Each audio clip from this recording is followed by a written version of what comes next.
How's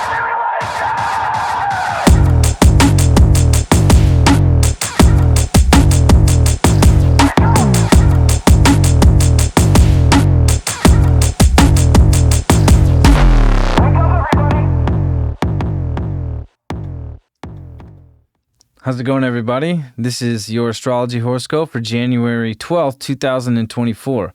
I'm astrologer Alex Skyles, and welcome to the Moonbase. Hope you guys are doing amazing.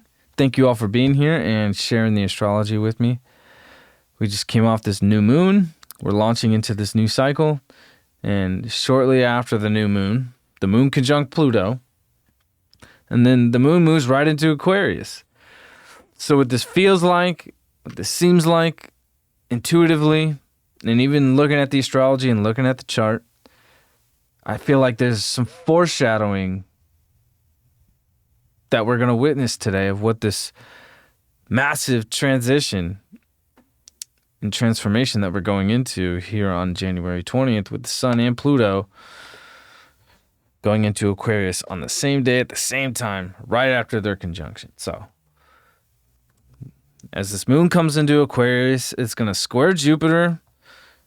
Mars is also going to be making its exact trine to Jupiter as well. So as much positive optimism and power that Mars is amplifying Jupiter with to really help us push forward with our goals and what we're manifesting, the seeds that we've planted long ago and how our values are being renewed in a sense.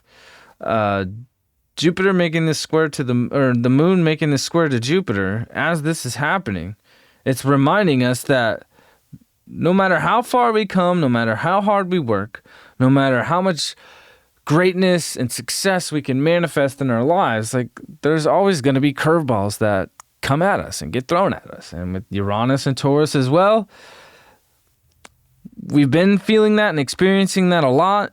And once it comes direct here on the 26th and 27th, we're definitely going to see some of the craziest shit along with the Sun and Pluto coming into Aquarius. So it's like so much Uranian and Aquarian energy we're preparing for as we're coming out of, this Capricorn transition.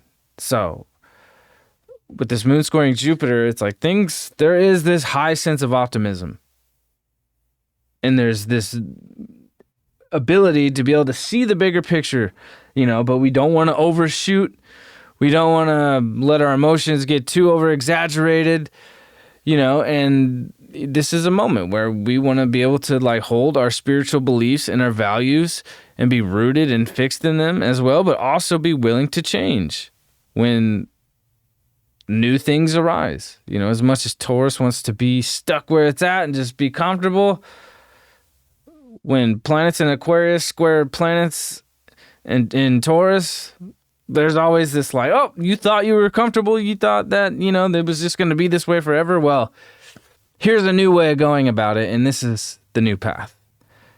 And the best way to handle that is to be able to detach emotionally. And that's what the moon in Aquarius does. And it always reminds us is that, yes, emotions are important to express our feelings and our love and our creativity and our heart, to share that with others, but also sometimes things need to be a little harder and cold and, a little bit more removed from that emotional place in order to solve issues and solve problems on a scientific level, because when you're actually getting down to the science of things and the order of operations, you never know what you're going to find. And that's the great thing about Aquarius and Uranus is that, I'm going to take this journey and discover something new, and I don't know what it's going to be, and I can't wait to get to that place, and I have no idea. It's like, you take a journey into outer space, and you're going to journey into another planet that supposedly has no natural life, and all of a sudden you show up to a planet, and then there's a whole nother civilization that's more evolved and powerful and more technologically advanced than Earth. You never know what you're going to find when you take that journey. But in order to handle that, you have to detach emotionally. I don't know if you've ever seen the movie Interstellar. There's a scene in that movie where they are orbiting a planet and they're preparing to go down and jump into this planet to do whatever task they need to do.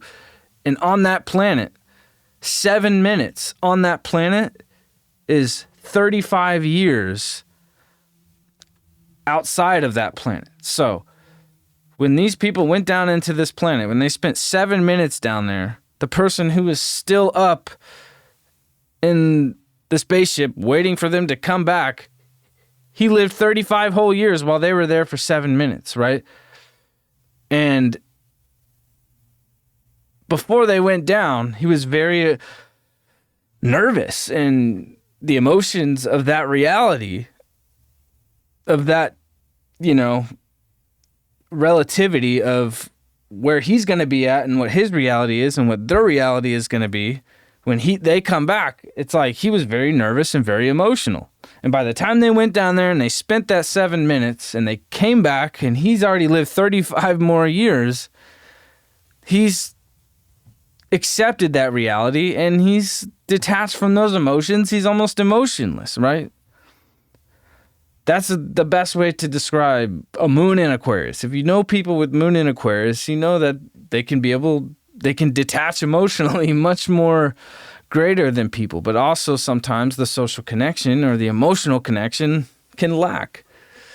So, when it squares Jupiter, it's like the challenge is to accept how our beliefs and knowledge evolve and grow and shift and change and not be stuck there. And that's what Aquarius always forces Taurus to do when they come into a hard angle to each other.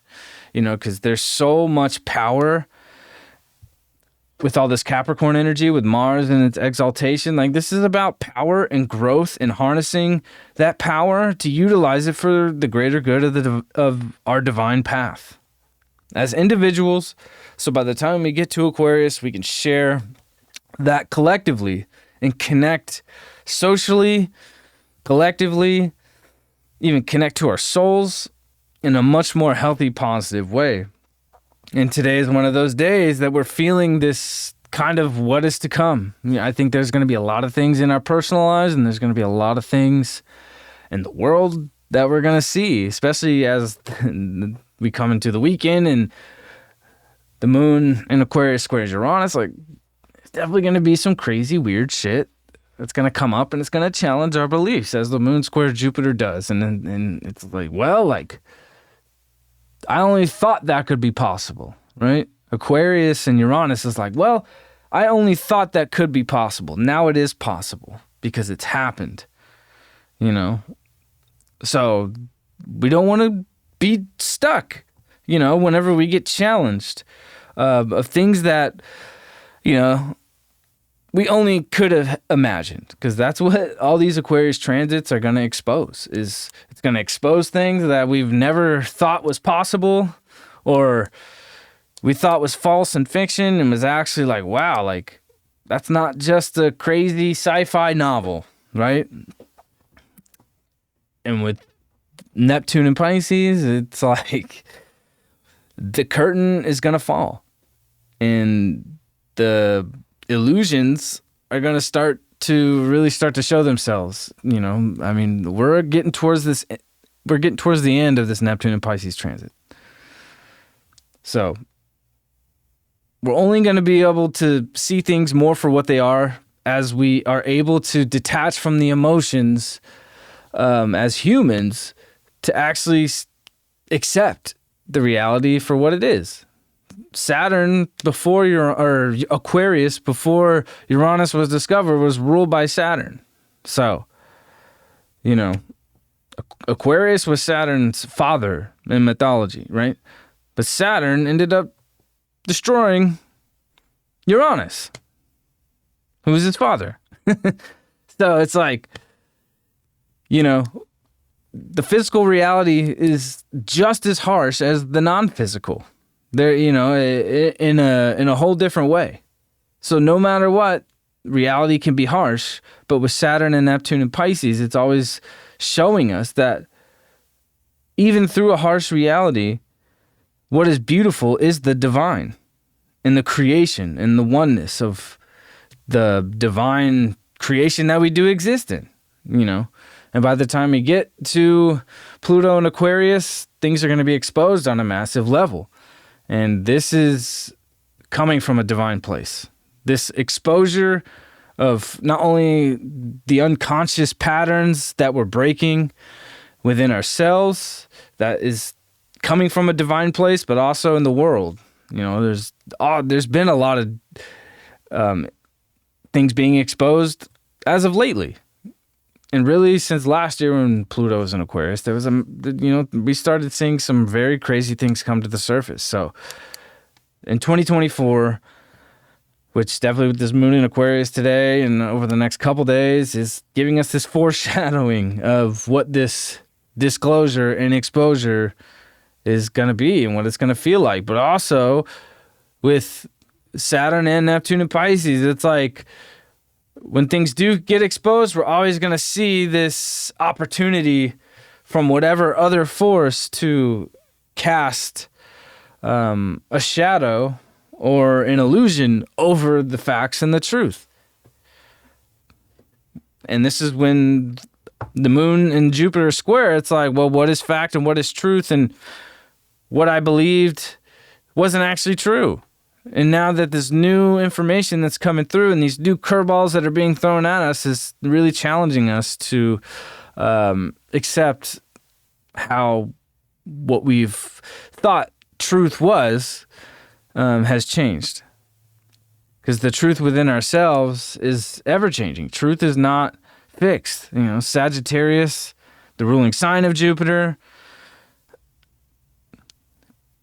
truth, these are mutable signs. Sagittarius is a mutable sign. Mercury's still in Sag. So truth is ever-changing.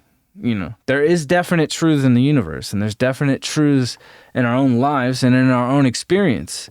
But also, everybody has their own experience, and that is also subjective at the same time. So, with this moon in Aquarius today, it's like we want to be able to not just be stuck whenever new ideas, new information, crazy shit starts to come out, right? And this foreshadowing of what this Pluto and Aquarius transit, I think definitely today, as the moon comes into Aquarius, we're going to start to feel what that's going to feel like. And we want to remember that feeling. So when we start moving into that territory for good, we want to remember the messages that came through on a day like this, which was a precursor and the foreshadowing of what's to come. I hope you guys have a great day. I'll see you guys for the weekend. Peace out.